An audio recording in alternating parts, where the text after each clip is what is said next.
بسم اللہ الرحمن الرحیم۔ یہ جو سوال پوچھا گیا ہے درود کے بارے میں، عموماً مساجد پہ بھی لکھا ہوتا ہے بلغ العلا بکمالہ کشف الدجا بجمالہ حسنت جمیع خصالہ صلو علیہ وآلہ۔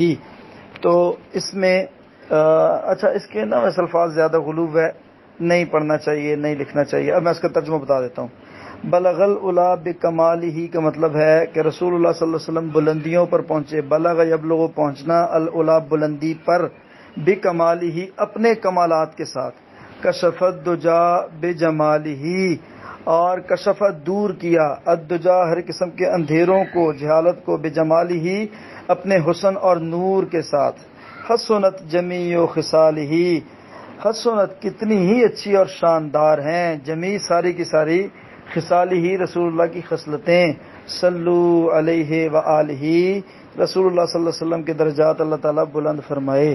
اچھا اس میں جو پہلی بات ہے نا بلغ العلا بکمالہ، تو اللہ تعالیٰ نے اس کی نفی کی ہے۔ سبحان الذی اسریٰ بعبدہ لیلا من المسجد الحرام الی المسجد الاقصی الذی بارکنا حولہ لنریہ من آیاتنا۔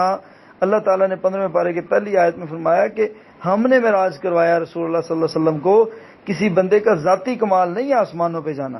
کشف الدجا بجمالہ، اس کا بھی اللہ تعالیٰ نے خود ہی نفی فرمائی ہے۔ الم نشرح لک صدرک، کیا ہم نے تمہارا سینہ نہیں کھولا؟ ووضعنا عنک وزرک، ہے تو اس میں اللہ تعالیٰ نے وہ ساری خصال بیان کی ہیں کہ ہم نے کیسے تمہیں جو ہے وہ ایک گمنام جگہ پہ ایک ٹھکانہ دیا، علم دیا، بصیرت دی، اور اس کے ذریعے سے ہم نے تمہیں جو ہے وہ طاقت دی، اور لوگ جوگ در جوگ تمہارے قریب آئے ہیں۔ تو ان شانک هو الابتر، اسی طرح اذا جاء نصر اللہ والفتح، اللہ کی جب مدد آئی تو فتح حاصل ہوئی۔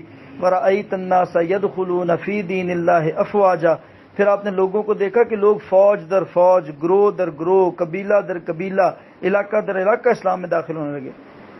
فسبح بحمد ربک واستغفر، آپ کا کمال تو جو ہے، چلو اللہ تعالیٰ کے آپ نبی ہیں، رسول ہیں، شان آپ کی بہت بلند ہے، لیکن اللہ کی حمد و ثنا بیان کریں۔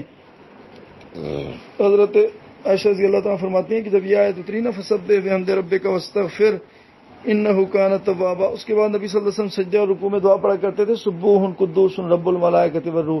ایک حدیث میں آتا ہے سبحانک اللہم ربنا وبحمدک اللہم اغفر لی، یہ دعائیں آپ پڑھا کرتے تھے سجدے میں اور رکوع میں، ٹھیک ہے۔ تو اس وجہ سے میں نے اس کی نفی کی ہے، یہ علماء اس کی نفی کرتے ہیں۔ کچھ احناف ساتھی جو ہیں وہ ذرا زبان دراز ہوتے ہیں، وہ کہتے ہیں جی بلغ العلا بکمالہ، ہی کی ضمیر اللہ کی طرف ہے۔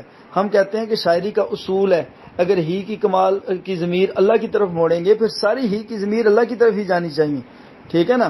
تو پھر جو ہے کہ اللہ تعالیٰ کی آل تو پھر شرک ہو گیا نا۔ بلغ العلا بکمالہ، نبی صلی اللہ علیہ وسلم بلندی پر پہنچے اللہ کے کمال کی وجہ سے، ٹھیک ہو گیا ترجمہ۔ کشف الدجا بجمالہ، نبی صلی اللہ علیہ وسلم نے تاریکیوں کو دور کیا اللہ تعالیٰ کی دیے گئے جمال کے ساتھ، ٹھیک ہو گیا ترجمہ۔ حسنت جمیع خصالہ، اللہ تعالیٰ کی ساری عادتیں اچھی ہیں، پھر یہ ترجمہ کریں گے صلو علیہ وآلہ، اللہ تعالیٰ کا اللہ تعالیٰ پہ درود ہو، یہ اس کا مطلب ہوگا، تو پھر یہ مطلب ہی غلط بنتا ہے۔ سو یہ ایک علمی خیانت ہے، علمی خیانت ہے۔ بارک اللہ فیکم۔